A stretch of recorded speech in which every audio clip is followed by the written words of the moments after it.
ইসরায়েলকে আরও অস্ত্র দিচ্ছেন যুক্তরাষ্ট্র। এবার শুনুন বিস্তারিত।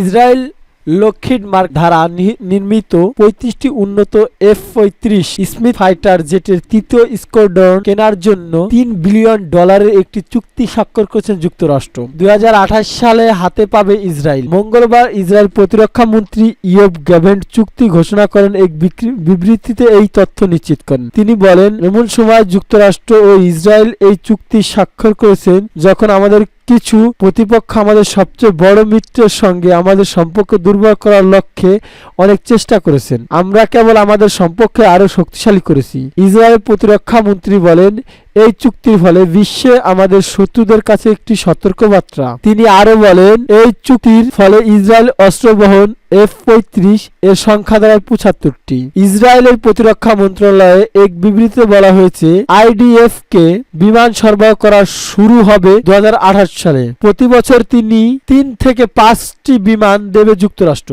ইসরায়েল হলো মধ্যপ্রাচ্যের একমাত্র দেশ যেখানে F-35 যুদ্ধ বিমান রয়েছে। বিশ্বের সবচেয়ে উন্নত ফাইটার স্পিড সক্ষম এবং গোয়েন্দা তথ্য সংগ্রহ করতে শত্রু অঞ্চলে কঠিন আঘাত হানতে পারে। ২০১৮ সালের মে মাসে ইসরায়েল সামরিক বাহিনী বলেছিল তারা যুদ্ধের F-35 বিমান ব্যবহারের দিক থেকে প্রথম দেশ হয়ে উঠেছে।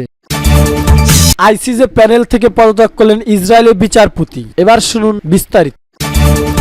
আন্তর্জাতিক বিচার আদালত ICJ প্যানেলে ইসরায়েলি বিচারপতি অ্যাহরন বারক পদত্যাগ করেছেন। গাজায় ইসরায়েলি গণহত্যার অভিযোগে নিয়ে আন্তর্জাতিক আদালতে অ্যাডহক ভিত্তিতে বিচারপতির দায়িত্ব পালন করেছিলেন তিনি। গত ৪ জুন তিনি পদত্যাগপত্র জমা দেন। পদত্যাগের কারণ হিসেবে ২৭ বছর বয়স্ক বারাক ব্যক্তিগত এবং পারিবারিক কারণ কথা উল্লেখ করেন।